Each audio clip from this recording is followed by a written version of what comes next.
Hey guys, welcome to another episode of Mac Shoots Film. This video is going to be a little different than our normal videos in that no travel per se, but more shooting a new camera, well, new to me camera. I recently purchased a Nikon F3. As soon as I purchased it, I gave it to my girl Danny and bought her a couple of ZEISS lenses, a 50 planar and a 35 Distagon.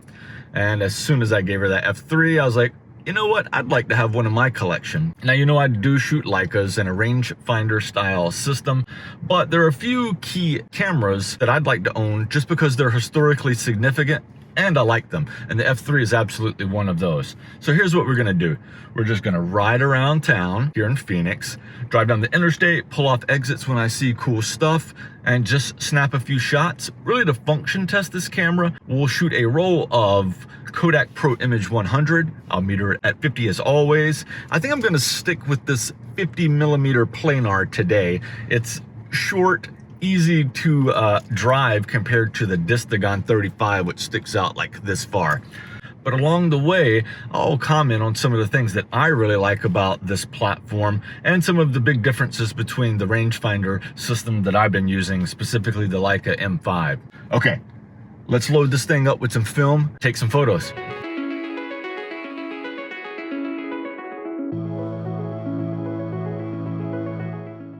So one thing I already noticed I don't like about this camera, it has an on and off switch. And I have found that if you leave this thing on, it burns through batteries. But also it's a pain in the butt. It's a little tiny fidgety switch. And it's one more thing you have to remember as part of your shooting process. All right, we're at castles and coasters. Let's do this.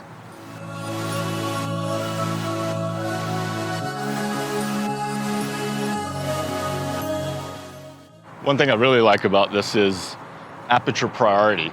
With my Leica, of course, I don't have that. And with exposure lock button, you can be really creative and really fast, right? So I'll meter for the shadows, hold down the exposure lock button, and then recompose. It's really fast. I wish my Leica had that.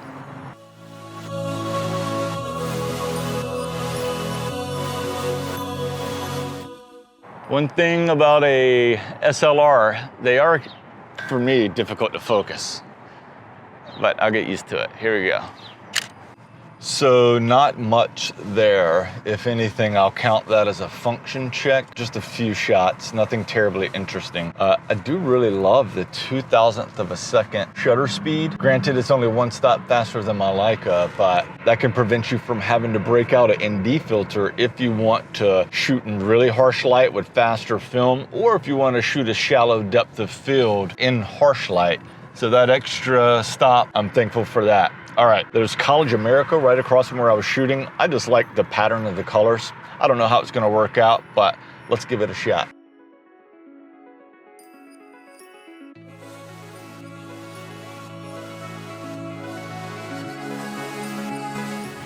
I really love this sign right here, even though it's so banal and boring. All right, and then something even more boring, Dillard's. Let's do it.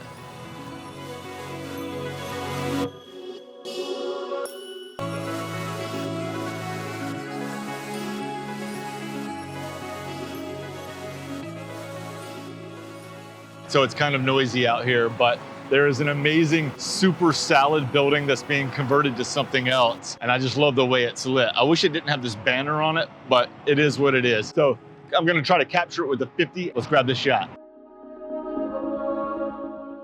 All right, so that building was pretty cool. Hopefully the light was there. I stayed with the 50mm because it helped me really isolate the subject and remove anything I didn't want. You can zoom in and out with your feet. I was tempted to get lazy and just shoot it with the 35. I'm glad I stuck with the 50. It'll give me good compression compared to the 35. Okay, we're riding on our way out of this mall, and that's where we're at, just at some random mall. And on the way out, I love palm tree trunks against buildings getting hit with full sun because they cast like a twin shadow beside the trunk, so it has a duplicative effect, and I really love that. So we're gonna grab some of those, and then it just happens to be right by a hotel, and I absolutely love shooting hotels for some reason. No clue why, but we're doing well. We're burning through this roll. We have 15 shots. I hope any of them are decent, but I don't really care. Like I said, it's a function check. Let's check this lens, let's check this camera, and then if we get a banger out of it, awesome. If we don't, we had a good time shooting film and hanging out with you guys. All right, let's go snap some shots.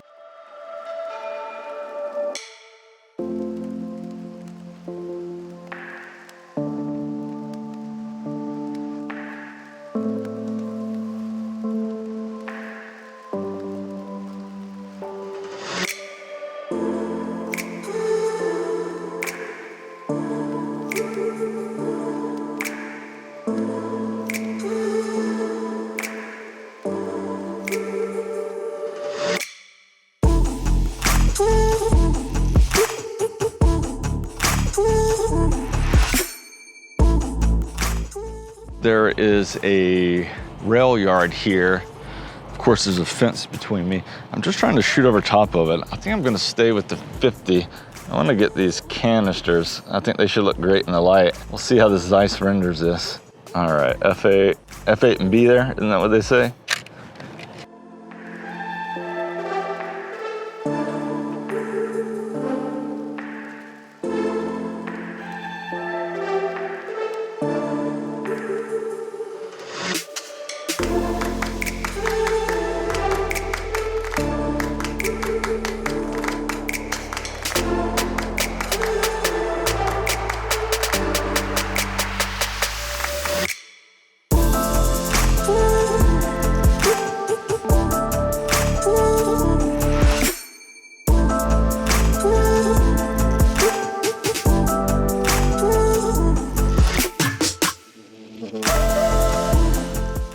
All right, so I switched to the 35mm Distagon F2. This thing is like twice as long and twice as heavy as the 50 f1.4 Planar, but I wanted to go wider so I could capture this entire white stucco building here. Give me the opportunity to capture it all and then walk in, zoom with my feet and get a very particular section of it. I really love these white buildings here in Arizona. With full sun, they just tend to glow with the film. So let's continue to drive around.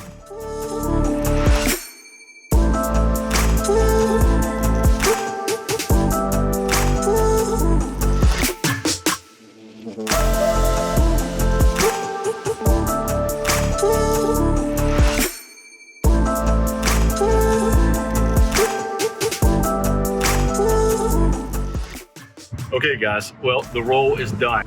I gotta tell you, I didn't expect it, but I absolutely had a blast shooting this camera.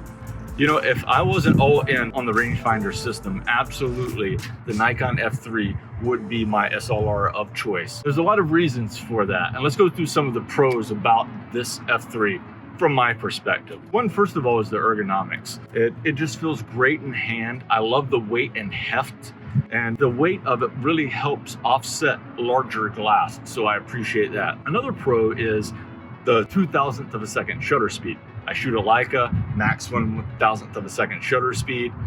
Not too much of a difference with the 2,000th of a second shutter speed, but I really appreciate that extra stop, and you never know how much you need it until you actually need it.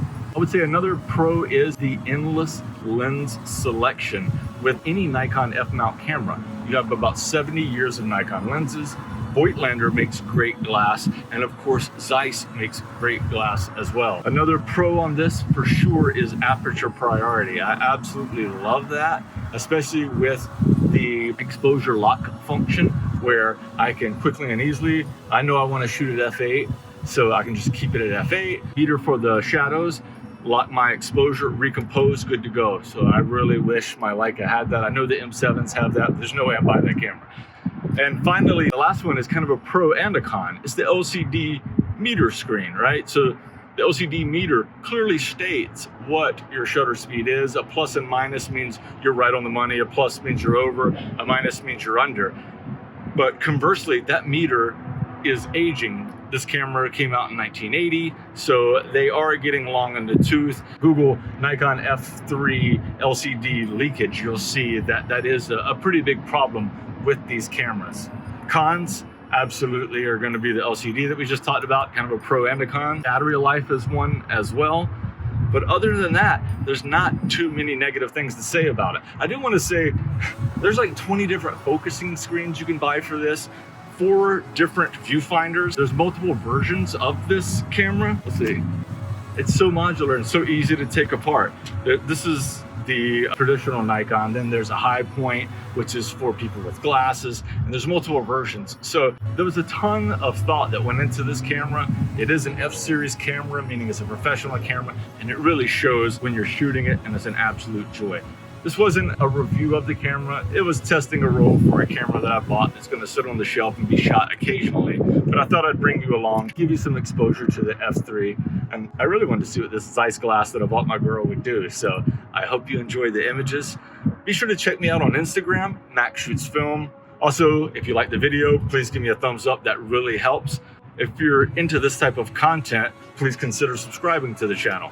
All right, guys, see you next episode.